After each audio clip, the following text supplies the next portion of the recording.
بسم اللہ الرحمن الرحیم۔ السلام علیکم، کیسے ہیں جی آپ سب لوگ؟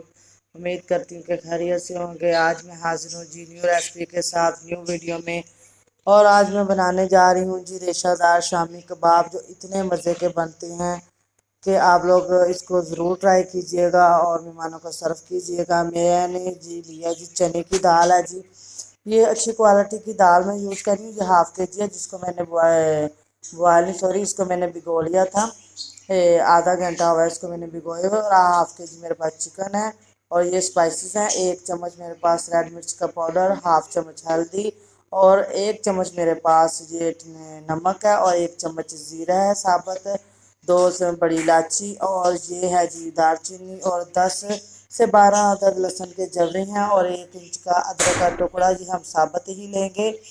اور اب جی پریشر میں دال جو ڈال رہی ہوں، ساتھ ہی پانی کے سمیت ہی میں اس میں شامل کر رہی ہوں۔ تو جو چکن تھا وہ میں نے اچھے طریقے سے اس کو پہلے ہی واش کر لیا تھا، اور یہ ہمارے پاس ہاف کے جی چکن ہے جی۔ اور اب اس میں جو سپائسز ہیں، یہ تمام کے تمام سپائسز اس میں ایڈ کر دوں گی، اور اس کے بعد اس میں تھوڑا سا پانی اور شامل کروں گی، تاکہ یہ جو سپائسز ہیں اور یہ جو دال وغیرہ ہے یہ تھوڑی سی نیچے ڈیپلی ہو جائے۔ یہ دیکھیے جی، اس میں زیادہ پانی بالکل نہیں ایڈ کرنا، زیادہ پانی ایڈ کریں گے تو آپ لوگوں کی ریسپی خراب ہو سکتی ہے، دال زیادہ گل جائے گی۔ اگر دال گل جائے اور پانی باقی رہ جائے تو پھر بھی آپ لوگوں کی یہ ریسپی خراب ہو سکتی ہے۔ یہ آپ دیکھ لیں کہ ہاف کے جی دال تھی اور ہاف کے جی اس میں چکن تھا، تو اس پہ میں نے تقریباً ہاف لیٹر کے قریب میں نے اس میں پانی شامل کیا ہے۔ اسی طریقے کے ساتھ آپ لوگ بھی بنائیے گا۔ اس کو میں نے جسٹ 5 منٹ کے لیے صرف پریشر لگایا ہے۔ 5 منٹ کے بعد میں نے اس کو بند کر دیا ہے۔ بند کرنے کے بعد یہ دیکھیے جی چکن بھی سافٹ ہو چکا ہے، اچھے طریقے سے گل گیا ہے، اور دال بھی سافٹ ہو چکی ہے، پانی اس میں سے ڈرائی ہو چکا ہے۔ اب میں جی چوپر میں اس کو چاپ کر لوں گی۔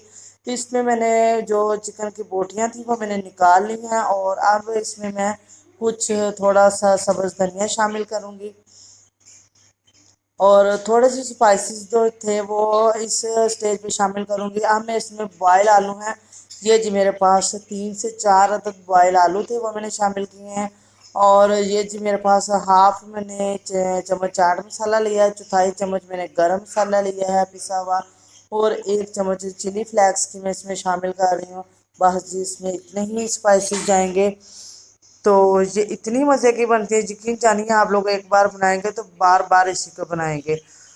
اور یہ جو چکن کی میں نے بوٹیاں نکالنی تھی، ان کو میں نے ریشہ ریشہ کر لیا تھا ان کی۔ یہ دیکھیے جی میں نے کر کے ان کو سب سے اینڈ میں شامل کرنا ہے، ان کو چوپر میں ہم نے ڈالتے ہوئے شامل نہیں کرنا۔ اور آپ لوگوں کی دیکھیں جو کباب ہے وہ ریشہ دار بنیں گے۔ اور اسی سٹیج پہ آپ لوگ ایک بات اور یاد رکھیے گا کہ آپ لوگوں نے اسی سٹیج پہ اس کا نمک اور مرچ چیک کر لینی ہے۔ اگر آپ لوگوں کو کم لگے تو آپ اس میں شامل اس سٹیج پہ کر سکتے ہیں۔ تو اگر آپ کے پاس سانچہ ہے تو ٹھیک، ورنہ یہ دیکھیے جی ہاتھ سے بھی کس قدر راؤنڈ شیپ میں یہ کباب بن کے تیار ہو رہے ہیں، کتنے اچھے، اور بہت کم وقت میں یہ تیار ہو جاتے ہیں۔ یہ دیکھیے اتنے سارے کباب جو شامی کباب تیار ہو گئے ہیں۔ اس سٹیج پہ آپ ان کو فریز کر لیجئے، اور جب کبھی آپ کو ضرورت پڑے آپ ان کو پلاؤ کے ساتھ کباب، بریانی کے ساتھ، یا جب میں کوئی آپ کے گھر مہمان آ جائے تو تب آپ نکالیں اور فوراً سے جٹ سے اس کو آپ لوگوں نے فرائی کر لینا ہے۔ بہت کم آئل میں یہ فرائی ہوتے ہیں۔ 1 عدد میں نے انڈا لیا اور اس کو میں نے اچھے طریقے سے پھینٹ لیا ہے، اور اس میں کچھ شامی کباب جو ہے وہ میں فرائی کر کے آپ لوگوں کو دکھاتی ہوں۔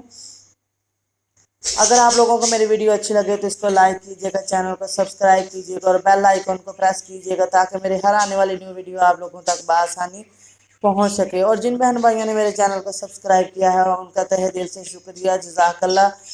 خوش رہیں، آباد رہیں اپنے اپنے گھروں میں اپنی فیملی کے ساتھ۔ اور جن بہن بھائیوں نے میرا چینل سبسکرائب نہیں کیا تو وہ میرے چینل کو سبسکرائب کر دیجیے پلیز۔ یہ دیکھیے جی شامی کباب جو ہیں وہ بن کے تیار ہو چکے ہیں، بالکل بھی نہیں ٹوٹے، اور دیکھیے جی ان کی لک دیکھیے کتنی زبردست آئی ہے۔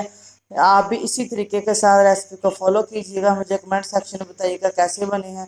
جزاک اللہ۔